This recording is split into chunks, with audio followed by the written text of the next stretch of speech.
Glória a Deus. 1 Reis, no capítulo 18. Irmãos, antes da gente ler aqui os versículos, deixa eu só explicar um pouco o texto para você entender. O capítulo 18 mostra exatamente o momento em que o Senhor Deus, ele se revela a Elias. Elias era um profeta. Pede para que Elias fosse até o rei da época, o rei de Israel, que era o rei Acabe, e anunciasse a Acabe que viria chuva sobre Israel. Israel estava há 3 anos e meio sem chuva. A falta de chuva trouxe problemas seríssimos de saúde, trouxe problemas econômicos, até mesmo porque, naquela época, o que fazia parte da rentabilidade das famílias, e principalmente do governo, era aquilo que se plantava, eram os animais que criavam. Então, isso afetou a parte da agropecuária, a parte do plantio, justamente pela falta de água. Pessoas morreram, obviamente, porque ficou mais precária ainda a questão do saneamento básico, até mesmo porque naquela época não se tinha tanta estrutura, né? Não se tinha estrutura como nos dias de hoje. Até os dias de hoje nós temos esse problema, né? Esse problema básico, né? Que alguns anos atrás, né? Há 30 anos atrás, se via muitos políticos falarem sobre saneamento básico nas suas propagandas, e hoje eles nem falam como se o problema tivesse sido resolvido. É até uma piada, né? E a gente sabe que existem lugares, inclusive na nossa cidade, no nosso município, né, mais para essa parte do campo, da roça, que não tem água, não tem esgoto, enfim. É uma questão de dignidade humana, né, irmãos?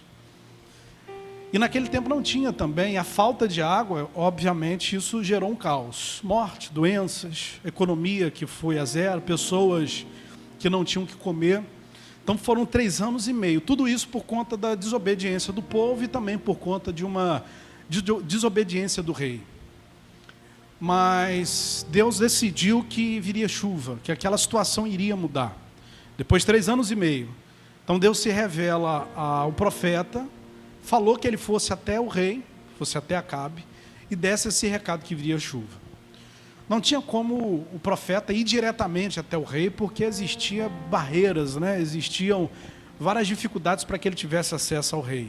Ainda mais ele, que era um profeta que havia falado que não iria chover. E ele foi mal interpretado, ele teve que se ausentar durante esses 3 anos e meio, porque ele corria até risco de morte. Porque ele falou algo que de fato aconteceu e, querendo ou não, trouxe danos à nação de Israel, e logicamente o rei levou aquilo para o lado pessoal, como se ele tivesse amaldiçoado, mas na verdade ele só profetizou aquilo que Deus havia ordenado. Bom, o profeta ele encontra com um dos empregados do rei, pede para que um desses empregados fosse até o rei e falasse com ele. Olha, eu preciso falar com ele. O empregado então ficou muito temeroso e falou: não, se eu encontrar com o rei e falar que eu te encontrei, é capaz dele me matar. Não, mas não vai acontecer nada com você, eu preciso falar com o rei, preciso dar um recado dele da parte de Deus. Até que ele tem esse encontro. Quando ele tem esse encontro com o rei, irmãos, o rei ficou possesso. Virou para o profeta e falou que tudo aquilo que Israel estava enfrentando era por culpa dele, por culpa do profeta, porque o profeta, há 3 anos e meio, havia avisado que iria acontecer. E o interessante é que o profeta virou para ele e falou assim: não, quem perturba a casa de Israel é você. É você com a sua desobediência. Eu só fui boca de Deus para avisar o que aconteceria. E o rei então ele entende aquilo. O texto vai dizer que o profeta, ele desafia os profetas de Baal, que era um deus daquela época, era uma entidade, era um engano daquela época, eram 450 profetas de Baal. E esse texto vai falar que o desafio foi o seguinte: o Deus que respondesse com fogo ao altar, aquele de fato era o Deus verdadeiro, porque até então o povo de Israel estava passando por um momento de crise espiritual, de dúvidas acerca da confiabilidade a Deus. Então eles estavam divididos em idolatria, entre prestar culto a Baal, esse falso Deus. E o profeta Elias estava ali justamente o contrário, ele estava fazendo defesa, né, da palavra de Deus, reafirmando que Deus de Israel era o único Deus, que só existia ele, que ele era o Deus do povo. Amém, queridos? E nesse momento de crise, os profetas de Baal, eles levantam um altar, começam a fazer lá o seu rito, o seu ritual, para que o Deus deles, o falso Deus, trouxesse algum tipo de resposta, e não houve resposta nenhuma. porque Baal não existia. Baal era fictício, Baal era uma entidade, um Deus inexistente. Na verdade, algumas coisas que aconteciam eram questões demoníacas que aconteciam, e eles achavam que era Deus. E aí chegou então a vez do profeta, de levantar o altar e então provar que o Deus de Israel era o Deus verdadeiro. E aí a gente vai para aqui para o texto, 1 Reis no capítulo 18, fiz esse resumão aqui para a gente não ler muitos versículos. A partir do versículo 30, vamos lá, 1 Reis capítulo 18, versículo 30, que diz assim: Então Elias disse a todo o povo, chegai-vos a mim. E todo o povo se chegou a ele, e reparou o altar do Senhor que estava quebrado. E Elias tomou 12 pedras, conforme o número das tribos, os filhos de Jacó, o qual veio a palavra do Senhor dizendo, Israel será o teu nome. E com aquelas pedras edificou o altar em nome do Senhor. Depois fez um rego, ou seja, uma pequena vala, um buraco, onde se escoa a água, em redor do altar, e segundo a largura de 2 medidas de semente. Então armou a lenha, dividiu o bezerro em pedaços, e pôs sobre a lenha. E disse, enchei de água 4 cântaros, e derramai sobre o holocausto e sobre a lenha. E disse, fazei-o a segunda vez. E fizeram a segunda vez. E disse ainda, fazei a terceira vez. E fizeram a terceira vez. De maneira que a água corria ao redor do altar. Ainda o rego se encheu de água. Sucedeu, pois, que oferecendo-se oferta de manjares, o profeta Elias se chegou e disse, ó Senhor, Deus de Abraão, de Isaque, de Israel, manifeste-se hoje que tu és Deus em Israel, e que eu sou teu servo, e conforme a tua palavra fiz todas essas coisas. Responde-me, Senhor, responde-me, para que este povo conheça que tu, Senhor, és Deus, e que tu fizeste tornar o teu coração para trás. Então caiu o fogo do Senhor, e consumiu o holocausto, e a lenha, e as pedras, e o pó, e ainda lambeu a água que estava no rego, e que vendo todo o povo, caiu sobre o seu rosto e disse, só o Senhor é Deus, só o Senhor é Deus. E Elias lhe disse, lançai mão dos profetas de Baal, que nenhum deles escape, e lançaram mão deles, e Elias o fez descer ao ribeiro de Quizon, e ali os matou. Então disse Elias a Acabe, sobe, come e bebe, porque ruído há de uma abundante chuva. Digam graças a Deus. Ou seja, os profetas de Baal fizeram o ritual deles, clamaram por Baal, se cortaram, derramaram o próprio sangue no altar e Baal não respondeu. Quando chegou a vez do profeta Elias, ele preparou o altar. E depois que ele preparou, você vê que tem todo um rito, toda uma ordem. E a gente vai aqui falar algumas coisas sobre isso, só para a gente trazer uma aplicação. Ele segue toda uma ordem, todo um rito aqui para preparar o altar. E quando ele prepara, ele clama. Deus de Abraão, Deus de Israel, Deus de Jacó, ele começa a clamar. E pedindo a Deus que viesse fogo. Agora, interessante que ele mandou molhar o altar.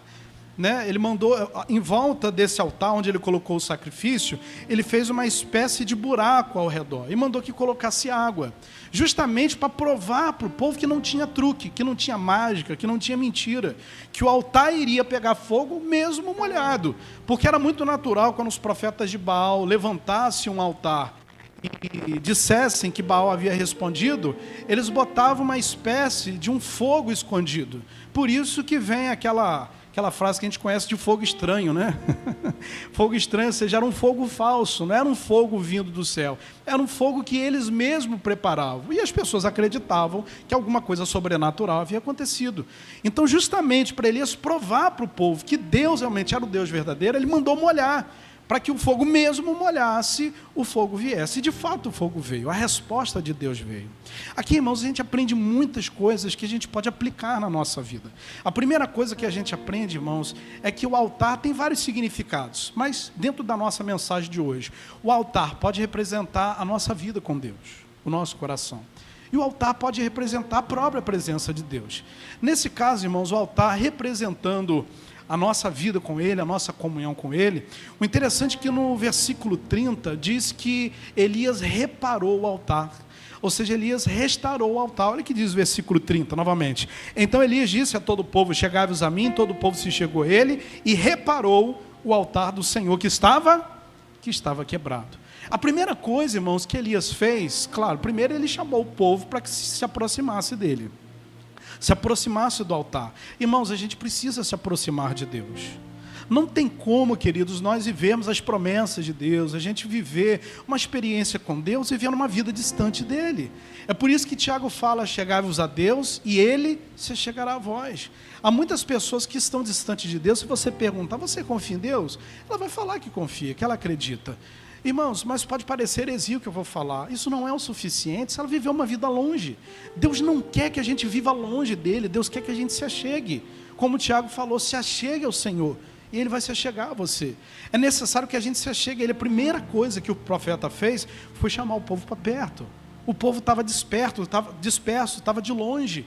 O povo já estava incrédulo, porque os 450 profetas de Baal clamaram, se cortaram e não aconteceu nada. E tem gente que está assim, que está cansado de sofrer, que já está cansado, irmãos, daquela vida de não acontecer nada.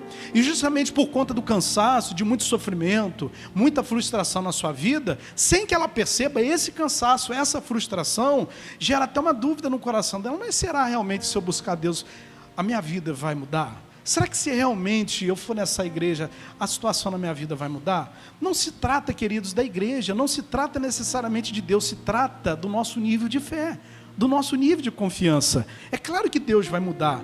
Irmãos, Deus é o maior interessado em te abençoar. Deus te ama. Amém, queridos? Deus nos ama, Ele é o maior interessado. Mas o que nos impede de viver aquilo que Ele tem para a nossa vida é justamente a nossa incredulidade, as nossas dúvidas, a nossa falta de fé. Como aconteceu com o pai daquele jovem, que quando Jesus chegou, estava um tumulto muito grande. Jesus perguntou o que tinha acontecido e o pai do jovem então falou assim, não, é que eu tenho um filho adolescente e ele cai no chão, se joga no fogo, algo acontece com ele, trouxe os seus discípulos e não conseguiram expulsar, não conseguiram resolver. Ele ficou frustrado, ele já estava cansado. E Jesus perguntou, há quanto tempo isso acontece com ele? Ah, isso já acontece desde a infância. Ou seja, era um problema que o filho dele tinha espiritual desde a infância. Já estava um homem, um rapaz, e nada ainda tinha resolvido. E quando ele ouviu falar de Jesus, o que ele fez? Ele levou um dos seus filhos aos discípulos de Jesus e não conseguiu resolver. O interessante é que no momento em que aquele garoto foi levado aos discípulos de Jesus, os discípulos de Jesus entraram em discussão com os religiosos. Os religiosos conheciam a palavra, mas eram religiosos. E os discípulos de Jesus andavam com Jesus, mas não fizeram nada. Então aquele homem ficou totalmente frustrado. E Jesus foi e falou, queria libertar, queria curar aquele jovem, enfim, e nós já sabemos o resultado. Agora, interessante que aquele homem, ele estava cansado. Ele estava frustrado. E a frustração dele, o cansaço dele espiritual, fez justamente com que ele tivesse uma falta de fé, de incredulidade de Jesus. Jesus até falou, olha, se você puder crer, tudo é possível que crer. Quem está entendendo? Então, primeira coisa, não permita que o cansaço, que o desgaste dos problemas roube a tua fé. A tua fé é preciosa. Ela pode não ser uma fé gigante, mas se ela for de um tamanhozinho de mostarda, pode ter certeza, de um grãozinho de mostarda, ela vai fazer a diferença.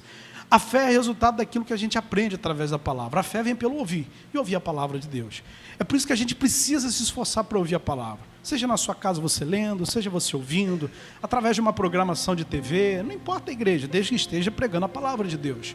A programação na internet, através do rádio, você vindo à casa de Deus, pode reparar a dificuldade que é para você vir à igreja.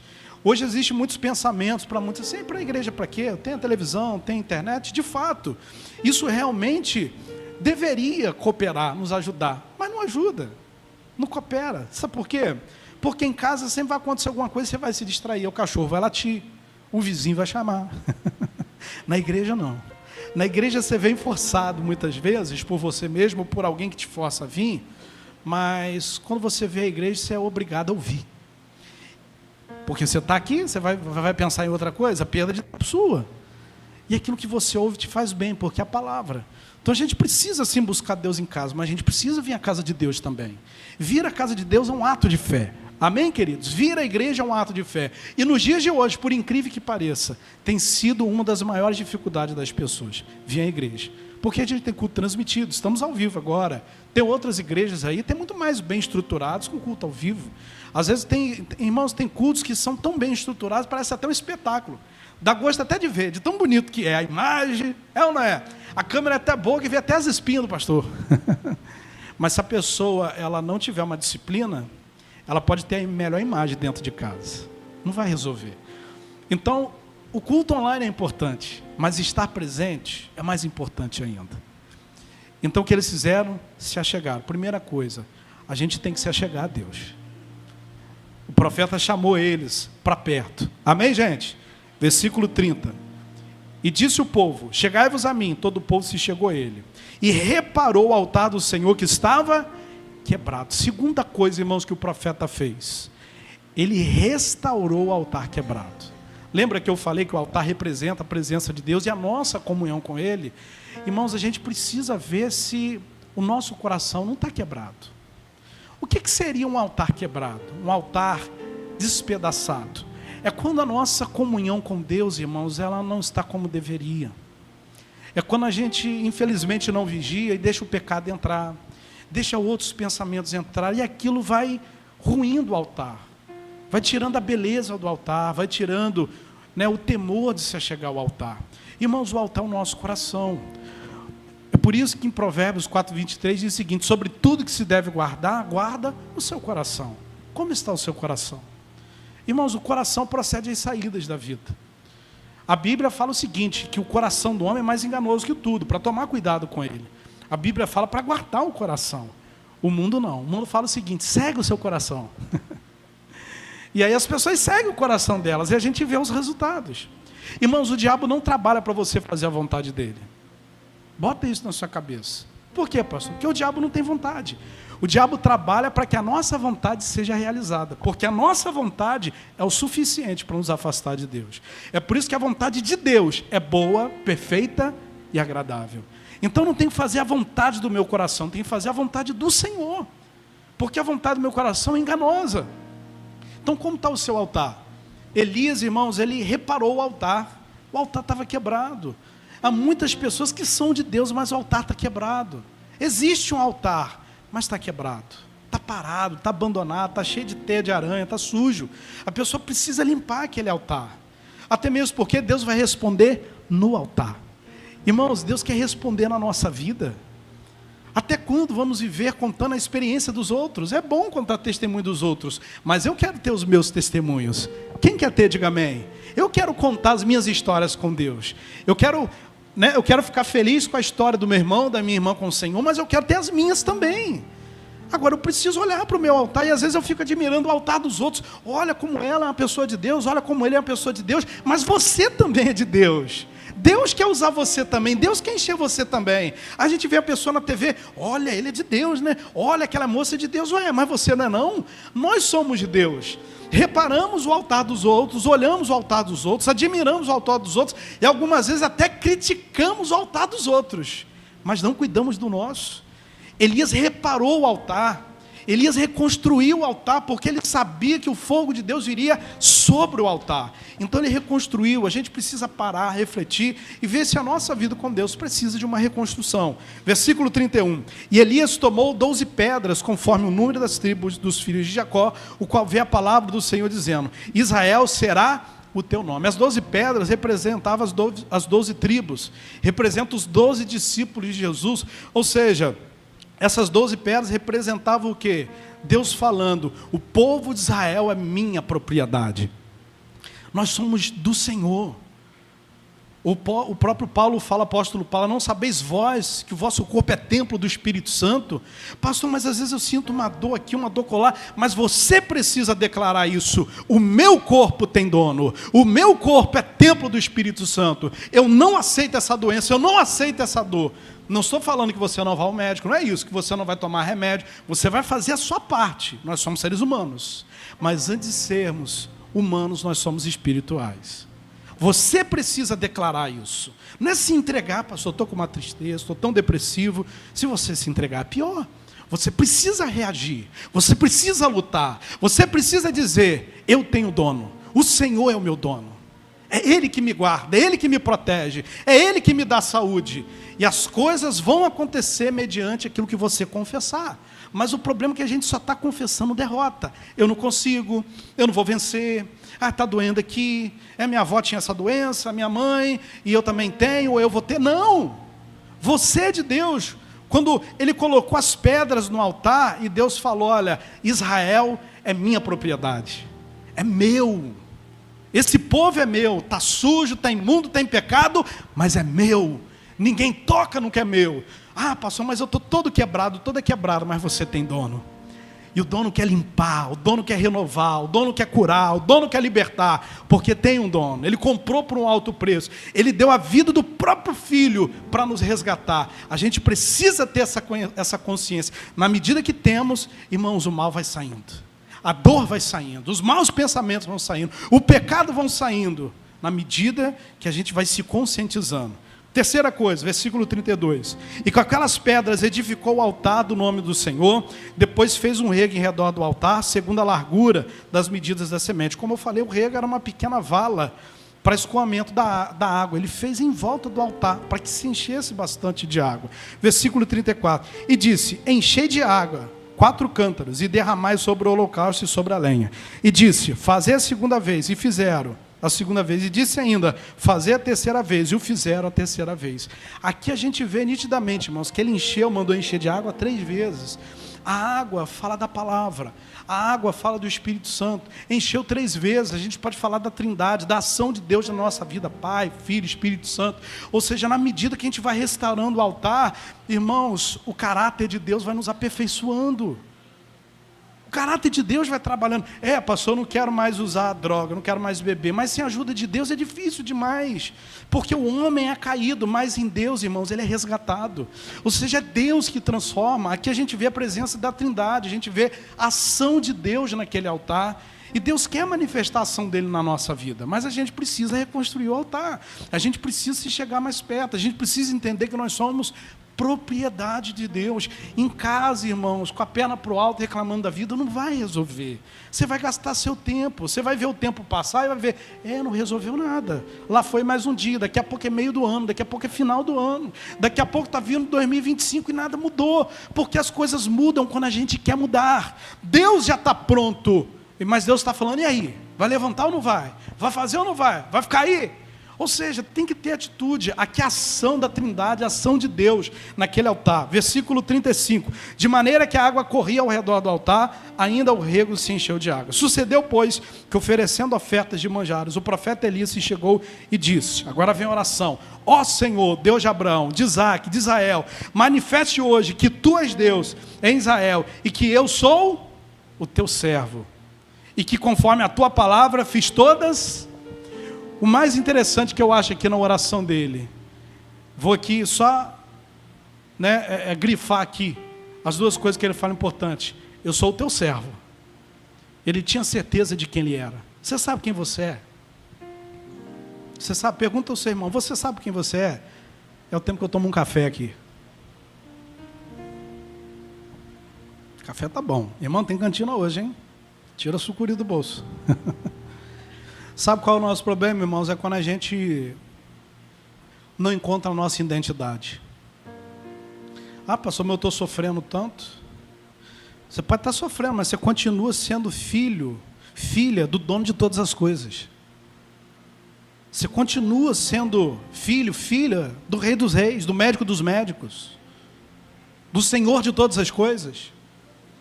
Ah, pastor, mas eu não fui privilegiado. Estou esperando ver se o governo faz alguma coisa por mim. Estou esperando ver se o governo, libera uma cota maior para me atender, por conta da minha condição social, por conta da cor da minha pele, por conta do bairro que eu nasci, por conta da criação que eu tive. Para com isso, você não é vítima, você é filho, você é filha. Estão politizando a tua cabeça, eu estou biblificando a tua cabeça. Eu estou querendo te encher da palavra de Deus, para você entender, queridos, que você não tem que ser resultado do que dizem que você é. Você é o que a palavra de Deus diz que você é. Você é filho de Deus, você é filha, você é mais que vencedor. Para de se sentir vítima. Elias, na oração, eu sou o teu servo.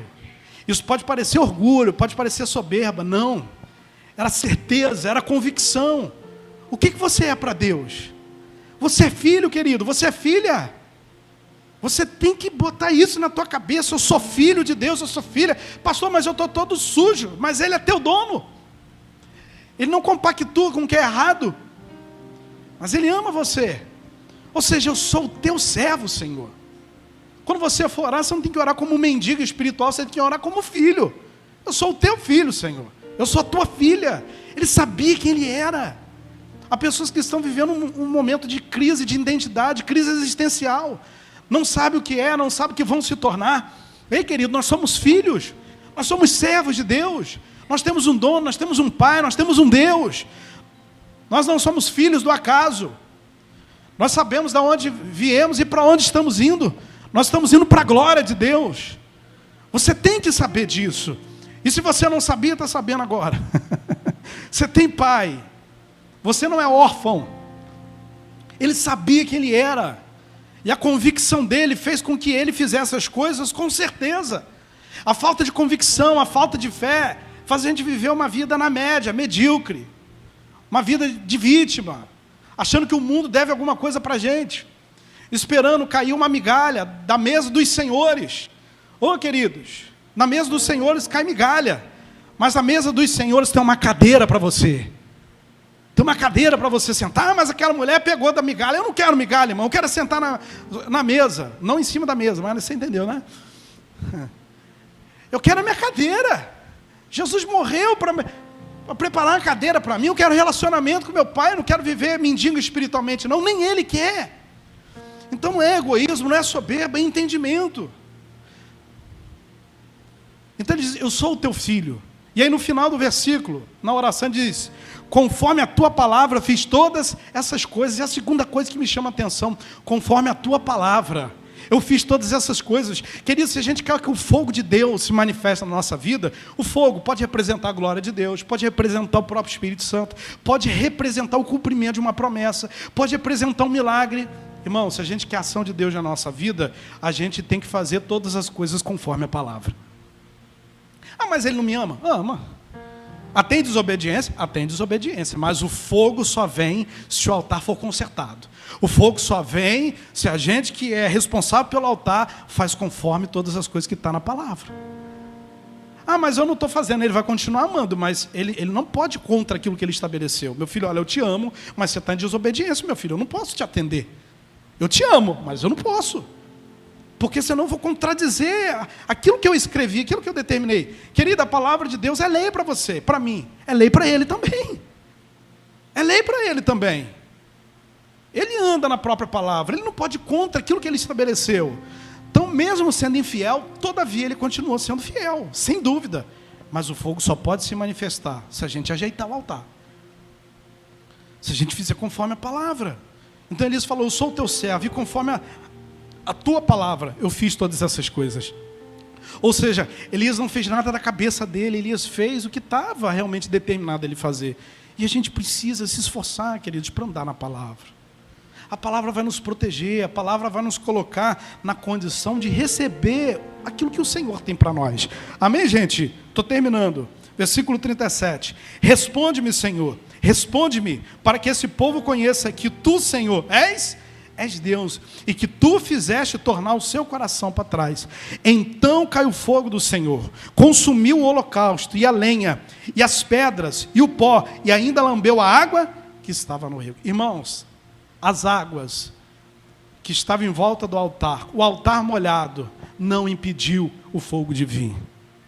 Porque quem procura restaurar o altar de Deus, que é a sua vida com Ele, quem procura entender quem é, quem procura andar na palavra de Deus, não é perfeito, mas procura andar na palavra de Deus, não há nada que impeça o agir de Deus na tua vida. Agindo Deus, quem impedirá? Ah, mas o médico falou que não tem cura, pastor. Ah, mas o médico falou que eu vou ter que tomar remédio a vida toda. Ah, mas eu acho que não tem jeito para o meu casamento. Ah, pastor, mas não tem jeito para esse filho meu, já está com 20 e poucos anos, envolvido com droga, envolvido com isso, com aquilo, desde criança é rebelde. O médico deu um diagnóstico, ele tem problema psiquiátrico, ele tem isso. Nada pode impedir o agir de Deus. Deus continua curando, Deus continua restaurando, Deus continua salvando. Deus não salvou você? Lembra quando você não tinha presença de Deus, quando você era biruta? Olha você aí. Irmão, você é exemplo, você é um milagre. Se Deus resgatou você, você acha que Ele vai resgatar a sua família? Vai dizer que você, antes sem Deus, você não era doidinho, não era doidinha. Hã? Não era meio... Mas não é doidinho de problema psíquico não, irmãos. Porque Deus é Deus dos doidos também. É doido que fazia bobagem. Que às vezes uma pessoa que tem algum problema, um condicionamento psíquico, É mais puro do que quem pensa direito. Então Deus é Deus deles também. Não estou falando nessa questão de saúde mental. Eu estou falando de comportamento feio, coisa feia. É pai que fala assim para o filho, né? Pai e mãe, né? Isso é feio. É ou não é? Deus não resgatou você. Deus é poderoso, queridos, para salvar a nossa casa. Mas a gente precisa se chegar a Ele. Precisa restaurar o altar. A gente precisa lembrar que nós somos propriedade de Deus. Lembrar que somos servos de Deus. A gente precisa deitar, irmãos, a lenha sobre o altar. O altar precisa de lenha, precisa de fogo. Precisa do holocausto. O holocausto é o que? É o sacrifício. Paulo fala, oferecei o vosso corpo em sacrifício vivo. Pastor, sacrificar o corpo é sacrificar as vontades, é abrir mão do que é errado. Porque tem coisa que é errada, irmãos, que dá nojo, mas tem coisa que é errada, que dá vontade de fazer, mas é errado. Se pecado fosse ruim, ninguém pecava, irmão. Pecado é bom para a carne. Não é bom para a nossa vida, que nos destrói, mas é atrativo. Então o que tem que fazer? É igual aquela Coca-Colazinha gelada, né? Toma todo dia para você ver. Toma só Coca-Cola para você ver se não vai afetar seus rins, se não vai aumentar a tua glicose, se não vai disparar a tua saúde. Entende? Então tem coisa, irmãos, que é bom na boca, mas faz mal para a saúde. Tem coisas, irmãos, que atraem o nosso corpo, mas nos leva para o inferno. Qual é o sacrifício? Eu vou me mutilar? Não. Eu vou abrir mão, eu vou fugir da aparência do mal. Se necessário for, vou abrir mão de algumas amizades, claro. Com sabedoria, né, irmãos? A gente não está aqui para ferir, magoar ninguém, mas vamos me afastar. Fulano, você está tão sumido. Beltrano, eu estou um pouco ocupado. Você não quer machucar ninguém. Mas você também não quer ferir a santidade de Deus. Que tem companhias que não faz bem, irmãos. Elas são pessoas boas, mas elas não têm entendimento. Aí junta com uma pessoa que não está com a cabeça legal, pronto. As más conversas corrompem os bons costumes. Então, às vezes, abrir mão de amizade. Não é parar de falar com ninguém, mas irmãos, ter cuidado. Certos ambientes, certas coisas que a gente assiste. Tem gente que gosta de assistir coisas que não presta. Essa programação policial, irmãos, passa na Record, passa na Band. Não tem gente que meia hora daquela programação, quando sai na rua, sai com um facão escondido dentro das calças. E sai assim, ó. Por que não entra na cabeça, irmão? Entra na cabeça, tá tudo violento. Tá mesmo, irmão. Pastor, mas só agora que eu percebi. Pois é. E só agora que você percebeu que todos esses dias é Deus que está guardando você? Mas aí a pessoa fica, sabe, absorvendo aquilo. Ela começa a ficar neurótica. Eu me recordo do condomínio que, alguns anos atrás, que a gente morava, e aí assaltaram o condomínio, né? O interessante é que o horário que aconteceu isso, era para mim estar saindo, e nesse dia, eu não sei o que houve, eu não saí, fiquei em casa, eu e Pilar estávamos em casa. Eu sei que a gente só teve a notícia depois, que entraram lá, bateram em todos os apartamentos, alguns... Os moradores estavam fora, e alguns que estavam, eles foram roubando as casas e pegaram os condôminos, o pessoal mais idoso, e trancou no banheiro de um determinado apartamento. E eles foram batendo, irmãos, em todas as portas. Batendo, tocando a campainha. Aí eles botavam a pessoa, o morador do prédio, na direção daquele olho mágico, e o bandido ficava escondido, né, com a arma assim, para ninguém ver, para a pessoa abrir eles, render, assaltar. Você acredita, irmãos, que bateram nos 2 apartamentos do meu lado, eu estava no meio, eu e minha esposa, no nosso não bateu? No nosso não bateu, irmãos. Deus fez ficar invisível, e o cachorro nem latiu, porque se latisse, ia dar sinal que tinha gente ali. E o cachorro nosso late, irmão, pelo amor de Deus, qualquer coisa late. Passasse um mosquito e está latindo, enjoado, irmão. E não latiu, a gente não viu nada. Deus guardou. Não estou falando que Deus não tenha guardado os demais. Deus guardou também, mas eu quero dizer que, de forma específica. Irmão, depois daquilo ali, eu fiquei meio neurótico, irmão. Fiquei pirado. Eu queria virar o Rambo. Pergunta a Pilar. Pilar, sossega essa faixa. É sério, irmão? Amarrei a faixa na cabeça? Eu queria. Eu falei, eu vou comprar aqui uma bazuca. Eu vou comprar bomba. Vai vir, eu vou matar, vou arrancar a cabeça. Eu fiquei violento. Depois, aquilo gerou um trauma em mim. Fiquei, ó. Estava quase precisando fazer um tratamento. Tomar um remédio para dormir. É sério. Eu fiquei com aquilo. E se entra aqui? Aí homem, né, irmão? Na sua casa quem tem medo de barata? Lá em casa sou eu. Mas ela também tem? Magro? Puxa vida, hein? Nosso dia de todos os santos, deixa quieto, depois você conta para a Estela aí. Quando apareceu a primeira barata, ela, ai, ui! Falei, e agora? Quem vai ser o homem? Falei, vai lá, Pilar, eu não vou. Falei, então, o homem vai ser, tem que ser eu, né? Veio a barata! Eu fui lá, matei a barata. Matei hoje. Não gosto de barata, não. Mas tem que ter um homem dentro de casa, né? Acho que esse papel é meu, né? Eu acho, né? O negócio meio trocado. Também não tem nada contra, não, mas para aí. É? Poxa, Marco. Puxa vida. No spray, né? É no chinelo mesmo, né? Irmã, a minha irmã matava as baratas dentro de casa, eu não matava. E ela matava descalço, fazia assim, ó, descalço. Está lá atrás. Descalço. Quer dizer, aquela situação me gerou um trauma. Eu achei que era o Rambo. Eu achei que era o Hulk. Eu queria andar armado, eu queria andar com facão, até os dentes, é o Bob. Irmão, se o Senhor não guardar a casa, vão vigiar sentinela.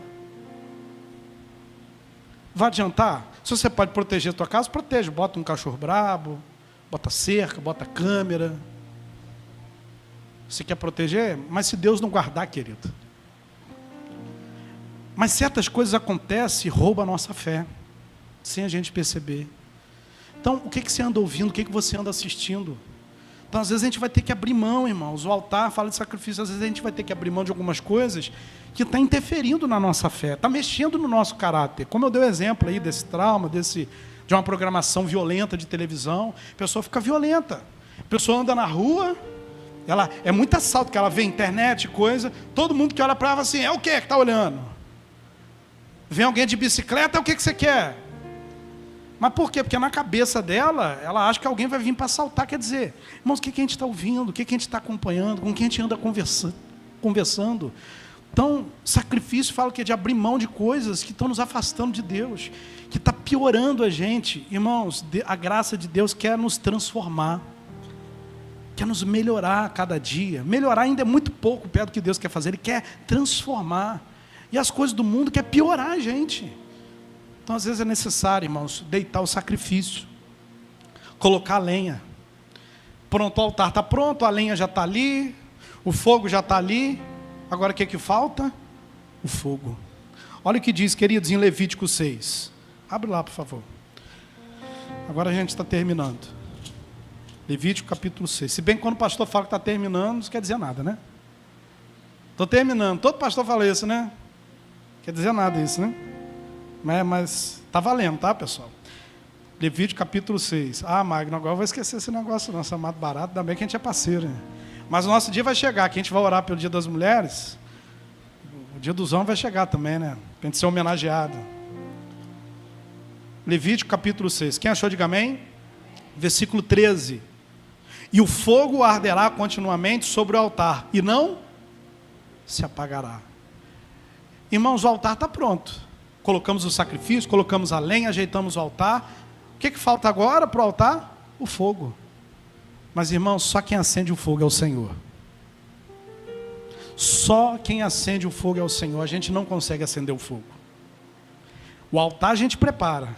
O sacrifício a gente coloca. A gente abre mão do que é errado. A gente limpa o coração. A gente se organiza. Mas o fogo não pode ser forçado. Não tem como riscar um fósforo e jogar. O fogo quem acende é Deus. E depois que o fogo é aceso, versículo 13. Levítico 6,13. O fogo arderá continuamente sobre... E não... Depois que Deus acende o fogo, aí entra o nosso papel. Cuidar para o fogo não se apagar. Ele arde continuamente, não se apagará. Não pode apagar. Não deixe o fogo de Deus se apagar na tua vida. Ah, pastor, mas eu me decepcionei, eu era de uma congregação tão boa, aconteceu isso e isso. Irmão, se recupera. Se recupera. As pessoas erram, as pessoas falham, nós falhamos. Às vezes eu posso ter errado com você sem perceber, a gente é falho. E as falhas glorificam a Deus, sabia? Não, pastor, que isso? As falhas escandalizam. Não, glorifica a Deus, que seja o homem infiel e ele fiel. Tem gente, irmãos, que só falta idolatrar a igreja, as pessoas, não, a honra e a glória é de Deus. Se você vê uma falha, não é para você apontar o dedo para o irmão, para você falar glória a Deus, que só o Senhor é santo. Se você vê tudo muito certinho, daqui a pouco você está confiando mais na pessoa do que em Deus. Está errado. Então se recupera. Que eu me decepcionei com a amizade, era amizade cristã, se recupera, irmão. Olha para Jesus, autor e consumador da sua fé, libera perdão. Fulano errou, mas libera perdão. Nosso papel não é consertar ninguém, nosso papel é liberar as pessoas, irmãos, do aprisionamento da nossa alma. Esse é o nosso papel. Eu não mudo ninguém, mas eu posso me permitir ser mudado por Deus. No Antigo Testamento, irmãos, perdão era uma ordem. No Novo, no tempo da graça, na manifestação do Cristo encarnado e ressurreto, perdão não é somente uma ordem, é um direito de você ser livre. Libera teu coração. Libera, olha para Jesus. Não perca a fé, mantenha o fogo aceso. Não perca a comunhão com Deus. Ou seja, quem acende o fogo é Deus, mas quem cuida para que o fogo não se apague é o sacerdote. E Deus nos fez reis e sacerdotes. Nós somos sacerdotes. O sacerdote era a representatividade de Deus na terra e representava o seu povo a Deus. Ele intermediava. Quem vai intermediar a nossa comunhão com Deus é Jesus. Mas Ele nos fez sacerdotes. Ou seja, nós temos acesso livre ao Senhor. É isso. Nós somos sacerdotes e o fogo não pode se apagar no nosso coração. Custe o que custar, a gente tem que lutar para manter esse fogo aceso. Amém? Salmos 84, viu? Quando o pastor fala que está acabando, isso não quer dizer nada. Está amarrado, né, irmão? Salmos 84.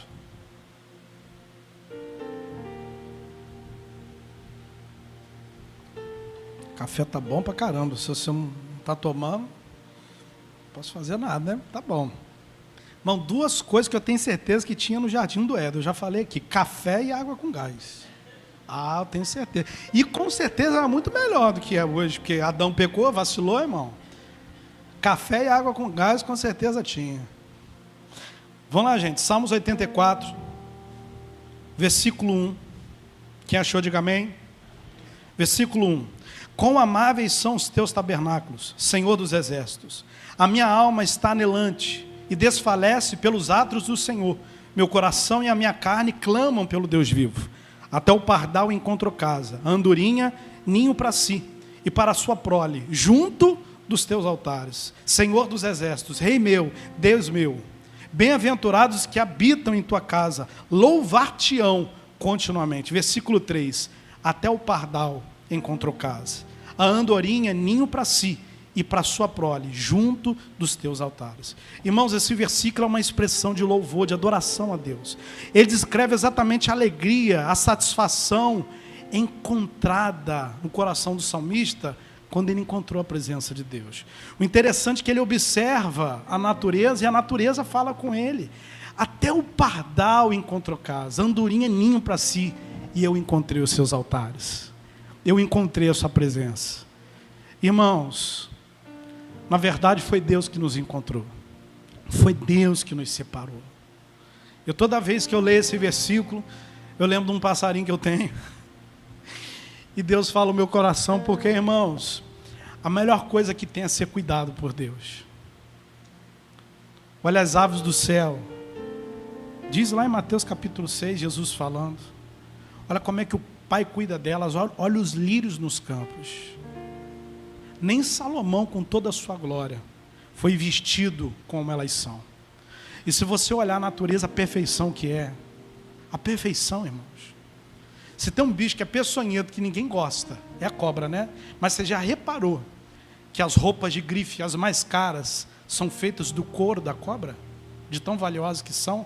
Até os bichos mais feios, irmão, têm o seu valor. Porque tudo que Deus faz é perfeito. O homem que foi lá, botou a mão e o negócio ficou ruim, porque eu não acredito que o animal foi criado para agredir alguém, para morder alguém, para picar alguém. Eu não acredito que o animal foi criado para se alimentar numa cadeia alimentar, que um come o outro, um engole o outro. Eu não acredito isso. É assim que funciona. Mas eu não acredito, sabe por quê? Porque quando Adão pecou, Deus falou, Adão, maldita é a terra por conta do teu pecado. Ou seja, o teu pecado não afeta a humanidade. O teu pecado afetou a humanidade e a terra. É por isso que Romanos, no capítulo 8, entre o versículo 18, 19, versículo 20, diz que a terra e toda a natureza, com grande expectativa, espera a manifestação dos filhos de Deus. Os homens e mulheres, caídos em Adão, prejudicam a terra. Olha a pandemia aí. Ah, pastor, foi castigo de Deus. Isso daí é resultado do que o homem é sangue inocente na terra. A terra devolve o que a gente dá a ela. Olha a natureza como está revoltada. É os homens em Adão. É os homens pecando, amaldiçoando a terra. Mas os homens regenerados, eles curam não somente, irmãos, a sua descendência, mas como a terra. A Bíblia diz que quando Jesus voltar, a Nova Jerusalém vai descer. Ele vai restaurar todas essas coisas. Ou seja, Deus não vai restaurar somente o homem. O homem, dentro de tudo que Deus fez, é a coroa da criação. Mas Deus não vai restaurar somente o homem, que é a sua imagem e semelhança. Deus vai restaurar tudo. Até aquele cachorro, até o chato que late pra caramba. Porque tudo é para a glória de Deus. O pardal encontrou casa, a andorinha ninho, e eu encontrei os seus altares, Senhor. Eu encontrei um lugar de proteção. Esse altar é a presença de Deus. Amados, nós vamos orar. Eu não vou voltar lá para a gente não estender, mas Elias orou. Eu sou o teu servo, e conforme a tua palavra, eu fiz tudo. Mostra-te, Senhor, que o Senhor é Deus para esse povo. E Deus fez chover fogo do céu, queimou o holocausto, lambeu toda a água que estava em redor, e todos viram que só o Senhor é Deus. E os profetas de Baal, todos eles foram mortos. E então o profeta virou para o rei Acabe e falou: volta para a tua casa, pode comer, pode beber e pode aguardar. Já ouço o ruído de chuva, vai chover. Ou seja, depois que o fogo veio, qual foi a notícia? Vai vir chuva. Chuva fala de quê, irmãos? Fala de bênção. Pastor, eu estou passando por um momento de crise. Você profeta na tua vida. Eram 3 anos e meio sem chuva, de morte, de doença, de seca. E o profeta falou: vai vir chuva. Você profeta na sua vida. Deus está enviando chuva de bênçãos para você. Conserta o teu altar. Ajeita o teu altar, porque vai vir chuva. Deus vai honrar, Deus vai abençoar. Como diz lá em Cantares, o tempo de cantar chegou. Então o que a gente precisa fazer? Se santificar hoje, como disse Josué, porque amanhã o Senhor fará maravilhas. Amém? Vamos aplaudir o Senhor.